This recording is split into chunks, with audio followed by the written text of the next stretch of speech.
And I did not want to see. And my grandfather worked, he was a longshoreman, he worked for 35 years on the riverfront. He was a broken man at the end of that stint on the riverfront. His knees were shot, his ankles were shot. He had fell 25 feet in the ship hold and almost severed off his ankle. He couldn't hear out of one of his ears because of all the noise and the dropping. And of course, he had tremendous back pain. He used to walk with a limp and leaned over. And he worked those 35 years for that piece of property right there in the Lower Ninth Ward, because that was where he was a man. That was his piece of the American dream. Home ownership. His manhood was tested on a daily basis every day at work. But that was his piece of the American dream. Couldn't tell him nothing on Delaware Street.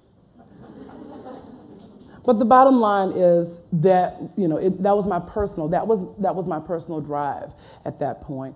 And so we began to engage and we began to strategize. The strange thing about it is one of our main leaders actually was located, when we relocated to Baton Rouge for that period of time, one of our leaders who was, forged out of this battle, Vanessa Garinger, was living right around the corner from the Baton Rouge ACORN office, which was just an amazing set of circumstances for all of us. This is one of the women who sprang into action, one of our leaders who sprang into action immediately. And I'm going to just basically start a slideshow, and I'm starting with the gutting project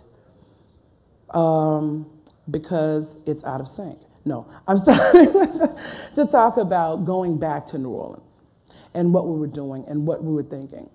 Well, the key was to save as much housing stock as humanly possible.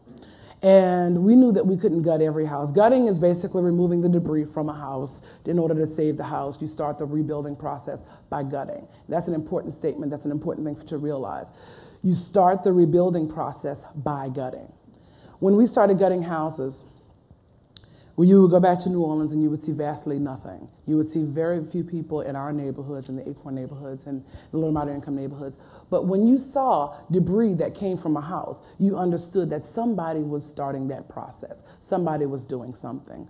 So ACORN actually raised money, got together, got a gutting crew, and gutted thousands of homes and started that process. We couldn't gut them all, but we could actually sort of help people to begin that process of rebuilding.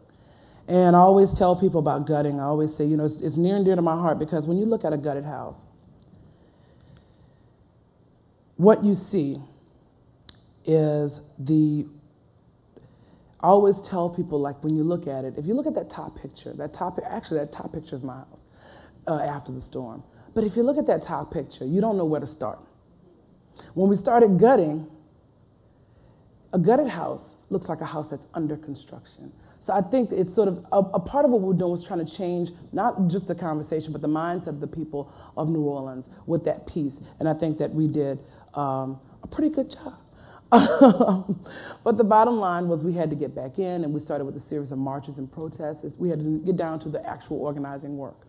And the first march that we did was to actually re-enter the Lower Ninth Ward. Again, going back to that plan that was actually going to eliminate certain neighborhoods in the city that could actually change the voting dynamic of the city of New Orleans if these plans were to go forward. And we staged, again, many protests, many actions to get back in.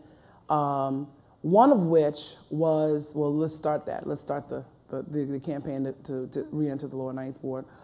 But one of which was the no bulldozing campaign.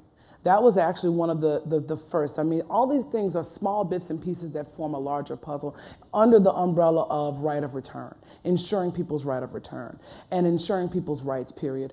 When we actually started out when we started out organizing, we got a call from one of our members who said that someone she had seen her house. She had come in, sneaked in, because we could not enter the Lower Ninth Ward legally until December 1st, 2005.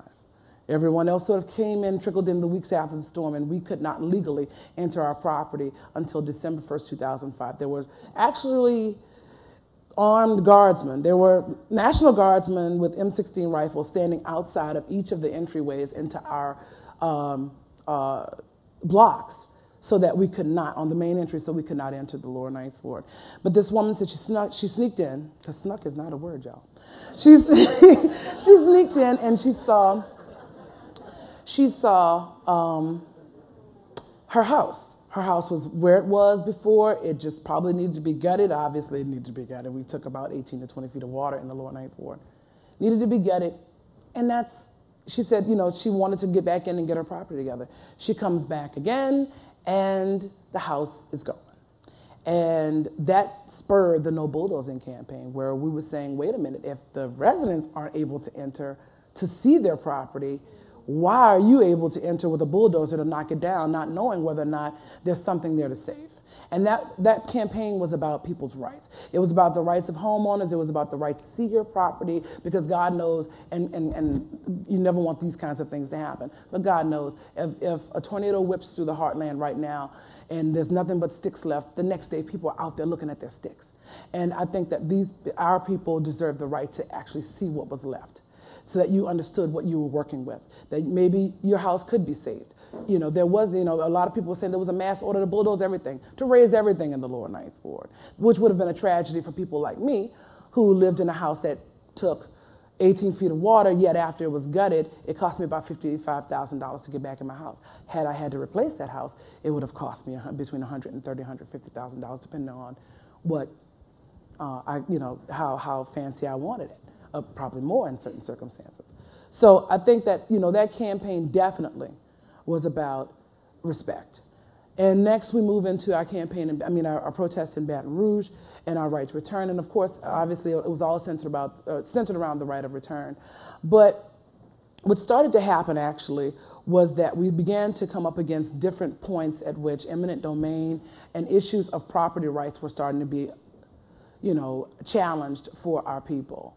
And one of which was actually a bill that was put in place that would actually make politicians, it was the bill basically was structured so that politicians, people who were handpicked by politicians, would be in charge of any properties that were sold to the state by a homeowner who did not want to return, making this body, this entity, the largest landowner in the lower ninth ward, and actually, in our eyes, reversing, and with a lot of post-Katrina activities by the government and other entities sought to achieve, and that is reversing all of the home ownership that had taken place over the last 35, 40 years, all of the gains that had taken place in terms of people being able to transfer wealth in the form of real estate, poor people being able to transfer wealth in the form of real estate, people of color being able to transfer wealth in the form of real estate.